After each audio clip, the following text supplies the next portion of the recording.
in the back after the show about how to become a scuba diver here, about the tank, about the animals in it, about marine biology in general, or Monterey Bay natural history. You can come up to me or the scuba divers after the show. Our scuba diver today's name is Lauren. She's very awesome. She knows a lot about marine biology, and she'll be hand feeding the fish in this exhibit. She's getting her dry suit on and her bucket of food ready to go as I speak. She's on the 3rd floor. How many of you folks have been to the splash zone here today? Anybody gone to the splash zone yet? It's kind of the little kids here. There's tropical fish and stuff like that. Okay. Next to the splash zone, there's a set of stairs. On the right side of those stairs, keep going up, up, up. That's the 3rd floor. It's not on your maps, but it's a really cool place because you can see where we keep some of our otters in quarantine. There's actually one up there right now banging on the side of this tank. Sounds like a person knocking on a door. So that's for our sort program. And we also have Makana, our albatross, lives up there in person. That's where her little house is. And that's also where our divers are. And the pump house is also up there. The pump house is a protective covering of that giant machine, the top of this exhibit. And that machine is basically a gigantic plunger that causes the water to go back and forth. So all that is on the 3rd floor. So please go up there after the show, talk to our divers. If you want to be a diver here yourself, you know what you're doing, and you're qualified, you may want to get interested and ask to be a volunteer or a staff diver. It's super cool. I know. It's way cool. Also, if you're between ages 8 and 13, you can dive here in Monterey Bay, right outside your Young Explorers program.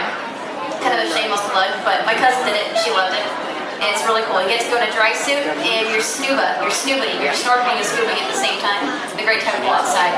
So if you're a kid, ages 8 to 13, and you want to experience this kind of water, you see these kind of animals yourself, you can do it here today. Maybe. Depends if there's a line. It's really interesting. So anyway, we have a lot of hungry fish behind me. This is my favorite exhibit, the aquarium. If any of you saw the 11 o'clock showing in the Outer Bay tank with the big tunas and the big sharks, this is nothing like that. These are a lot smaller fish. These are not built to accelerate like that. A lot of these are adapted to live in the kelp forest.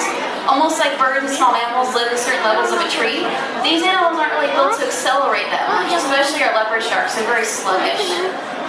We also have some very interesting animals in here that may get hand-fed. We have some very charismatic ones too that you guys will probably have questions about. The leopard sharks are always a big hit. We also have wolf eels, wall sharks, and the California sheephead. Those are some of our big ones, so I'll probably get questions on those. This exhibit behind me, when I was a little kid, I thought this was part of the ocean. I ran under the banister, pushed my head against the glass, and looked at all the different kinds of algae in the rock, and I was convinced this was the real Monterey Bay. And a guy, kind of like me in this jacket, she walked up to me and said, "Hey, sweetie, what are you doing?" So I was rubbing my face in the glass, trying to look as far as I could in there. And I said, "I think it's the ocean." She said, "Yes and no. It is not the ocean because that giant wall back there, you may notice." And I was like, "Oh, okay." And she said, "Well, over time, because we have raw seawater being pumped in here at night at 3,000 gallons a minute, and filtered seawater 3,000 gallons a minute during the day, we do have a lot of invertebrates and algae that colonize this exhibit. So over 25 years or more, this exhibit becomes more and more like Monterey Bay because little spores and eggs of animals and plants came in here and basically colonized the windows and the rocks and slowly became kind of a replica of the California kelp forest." So you're looking into what we would say a pretty good representation of what the California kelp forest is.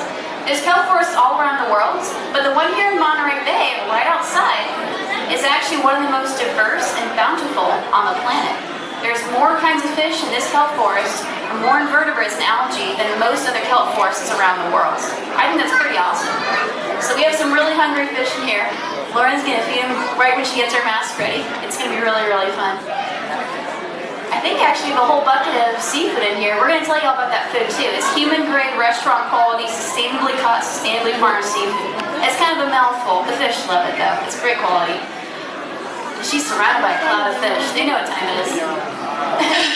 Hello everyone, how are you? Let's say a big hi to Lauren. Hi Lauren. Thanks for joining me today. I see you already have a couple of kelp fish around you. They look pretty hungry today. These guys are super friendly. So you're probably wondering what I'm going to feed them.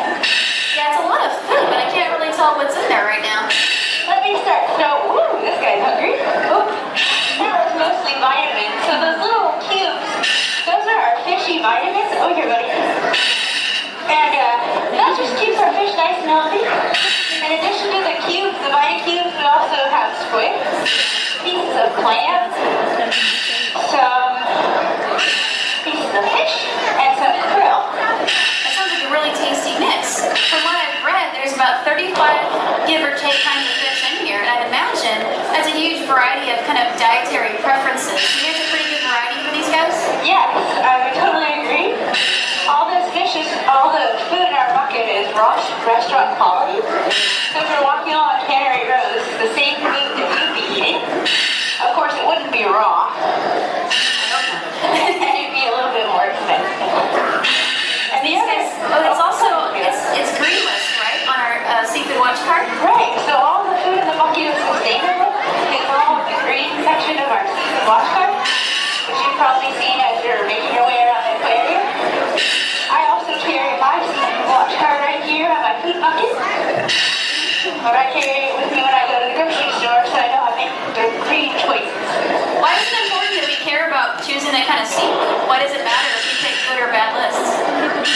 So the fish in the yellow and red sections of our seafood watch card, those are fish that are being fished quite heavily, and they're becoming less and less populated. So their populations are dwindling. Also, there's a lot of farm fish in that list. Farming is not always a solution, we found, because sometimes for some fish, like tuna and salmon, you have to catch many, many pounds of wild fish just to make a few pounds of farm fish. So it's not a very efficient system. We choose to put on the red list because we don't want to support that kind of business this time. Whereas the green list, they don't do things like that. They're a little more conscientious. Actually, another animal that appears in those lists are sharks. What can you tell us about these leopard sharks in here? So these leopard sharks are bottom dwellers, and they have very small mouths. So they usually stay along the bottom and scoop up fish from the bottom of the seafloor. And they can't fit very much food in their mouth. They can only fit about the size of a ping pong ball. So we're not as big as a ping pong ball, right? No, I So think you would be able to I'm steak. I know that their feeding style and also the time of year when they breed, they come into Elkhorn Soup and have their pups, just like their cousins the bagres. So they're actually kind of really fascinating. We also have a lot of rockfish in here. They're the ones that kind of hang mid-water. And when I was kidding, I think they were sick, but now I know they're not sick. They're actually doing a very natural thing.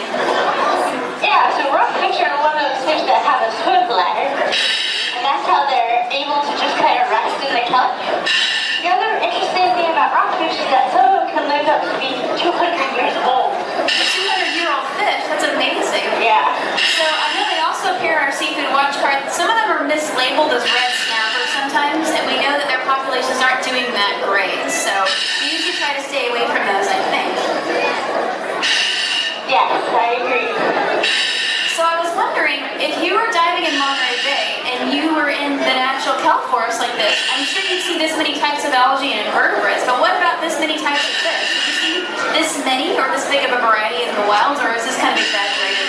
You would see the different types of fish that we have in the kelp forest. You would see these exact same types of fish. You probably wouldn't see as many. And that's once again because the populations are dwindling. And you'll notice that there's sea otters out on the bay. We don't have them in this exhibit. Right, there's no sea otters in this tank, even though they naturally live in a kelp forest. Why is that?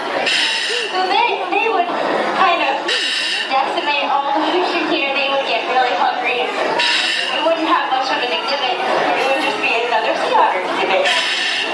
I guess, yeah, sea otters are kind of the top predator of the kelp forest. If you put a top predator, basically a situation where you have fish in a barrel, that's kind of easy pickings for them. I was actually wondering if we had any questions from our audience about the exhibit or how to become a diver. Awesome. He wants to know, what is your favorite fish in this exhibit? Oh, which one is my favorite? Well, the sheephead was just cruising around here a little bit, a little while ago. He's that black and red guy. He's pretty big. The interesting fact about sheephead is that they actually are all born females. They're around 6 or 8 years old. They turn into males. That's really cool. Many of you guys mentioned the touch pools today, the one upstairs? Yeah. There's actually a little aquarium below the touch pools that has baby sheepheads in it. The one right behind me is the male sheephead. They're all born females. So you see little pink fish in the tank upstairs? Those are the baby females. It's really cool they changed like that. They also have an interesting way of sleeping. So at night they'll cover themselves in this kind of induced cocoon, and the predators can't smell the scent of the sheephead, so they don't attack. A lot of their relatives do that too. Parrotfish and other kinds of fish called wrasses. under the sand. The senoritas, the little orange fish, do that underground too. They'll actually go to sleep under the sand. It's really cool. I think we have another question over here. This is a really cool question. It's one of my favorite exhibits because of how it's engineered. He wants to know how this thing was actually built, which is a pretty long story. I'm gonna let Kayla take that one. I think, well, first of all, the rocks in here are actually artificial, but they are covered in real animals and plants, and it took as long as this thing's been around for them to get covered in those things. We have a surge machine to power the water back and forth. Kelp requires a surge motion to stay alive. It will not survive in stagnant or still water. The tank is open to the roof, and since it's almost 30 feet deep, we actually have 8 inches of acrylic, keeping all that pressure back. So it's actually a very, very well-designed tank. Simple, but well-designed. The thing we had most in mind was how to keep giant kelp alive for a long period of time. So we considered a lot of their needs. They need a lot of rocky substrate to anchor onto, a surge motion to keep nutrients over their blades, and it has to be open to the sky. I think that's just about it. It was a really cool design. I think David Packard himself helped design the surge machine, which is really cool. If you go upstairs to the 3rd floor, you can actually take a look at the giant plunger. Actually, speaking of the 3rd floor, I introduced them to it briefly. Will you be available after the show for questions, or do you have to run? I'm actually one of the assistant supervisors for the Underwater Explorers program, so I'd be more than happy to meet you after the show if you have any questions to ask. That's awesome. So if you guys want to learn more about the Explorers program or talk more about how to become a scuba diver here in Monterey Bay, or ask about the exhibit or the aquarium in general, I'm going to be happy to answer your questions after the show on the 3rd floor. More questions?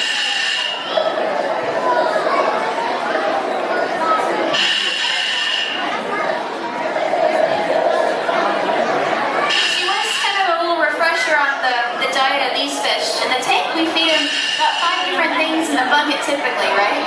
Right. I know in the wild they have a bigger variety of foods, but they have the vitamin cubes, and we have some fish in there too. Yeah, some little...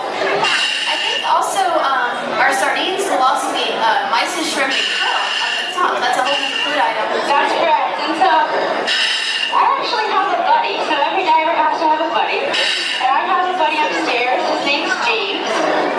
And what James will do is he'll throw down a bucket of krill. That way those anchovies and sardines can get some food as well. So everyone can say hello to James. Say hi, James. Hi, James. So James on the surface right now, she's her tender buddy, and he has a bucket of krill ready to dump in for our sardines and anchovies who are slowly at the surface, because they know what time it is. They know it is food time. Right, so if you watch up that way, you'll see all the sardines and anchovies kind of start a bit of a feeding frenzy. I'm getting really excited. Actually, I noticed that as you go further and further up in the exhibit, the types of animals change. You have some animals that only live in the 2nd story you don't see around the bottom story, which is really cool. Okay, time for a couple more questions. Leopard shark is Here you go, buddy.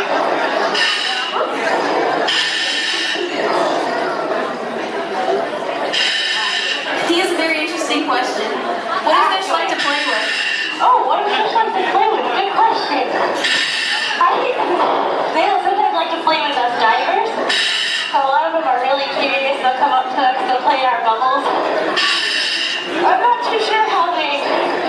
Sometimes they give the fish here at the aquarium enrichment, so they give them little balls and things to play with and figure out. Some are more playful animals besides fish are definitely the otters and the octopus, because they're so intelligent. They love to spend their time playing as well. Fish interact with the divers because a lot of these fish have been in here for quite some time, so they're very used to humans. In the wilds, they may not be quite as friendly, but they definitely like to play with divers in here because they're so accustomed to divers coming in almost on a daily basis for feeding and maintenance. Questions? Okay.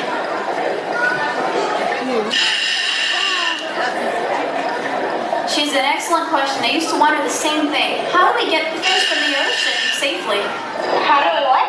How do we put the fish in this tank from the ocean safely? The process of, I guess, capture, quarantine, acclimatization. I mean, it can be very difficult. Some of these are kind of rare fish.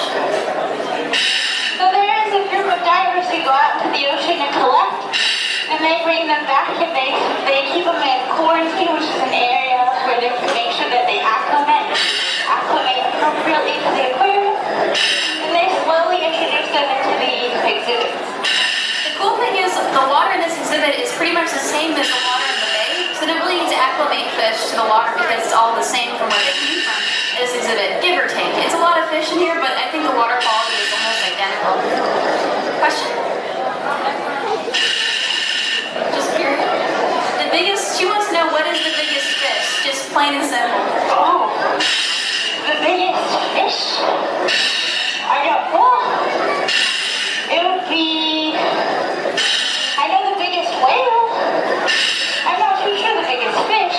Do you guys know what the biggest whale is? It's a blue whale, right? I think the biggest fish is probably the whale shark, I would guess. Yes. The longest fish, I would guess, is the oarfish, which is a very skinny silver fish. It's very rare. But the biggest fish, period, is probably the whale shark, which is a very big, gentle plankton eater. Kind of like a big whale, actually, except it is a shark. Question?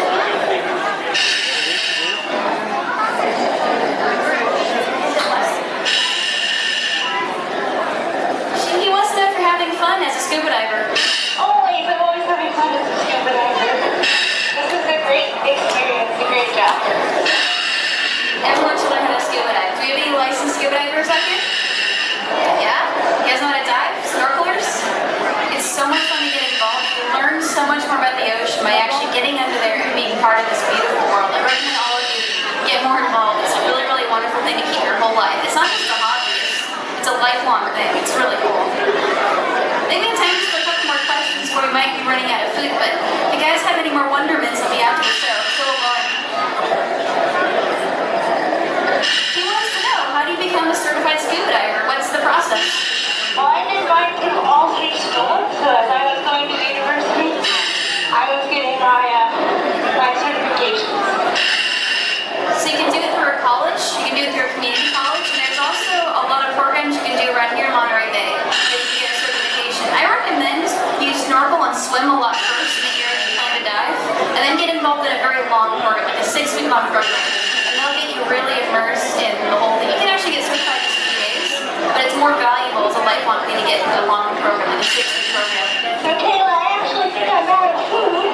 You're totally out of food? I think Totally out. we have more questions, so I think we might get a couple people on the 3rd floor. Is that okay? That's okay. So I'll meet you up on the 3rd floor. Alright. Feel free to ask me any more questions. Okay, well that was very educational. I learned tons. Thank you so much, Lauren. You're welcome. Thanks for joining me. Everybody say thank you, Lauren. Thank you so much. So we'll see you later, Lauren. And I have free seafood watch cards, the sushi guide and the national guide for anyone who's interested. So if you want to pick up consumer guides to sustainably caught, sustainably farmed seafood, I have it for you. I'll also be available for about 15 minutes after the show for questions and comments. So thank you very much. Have a great day.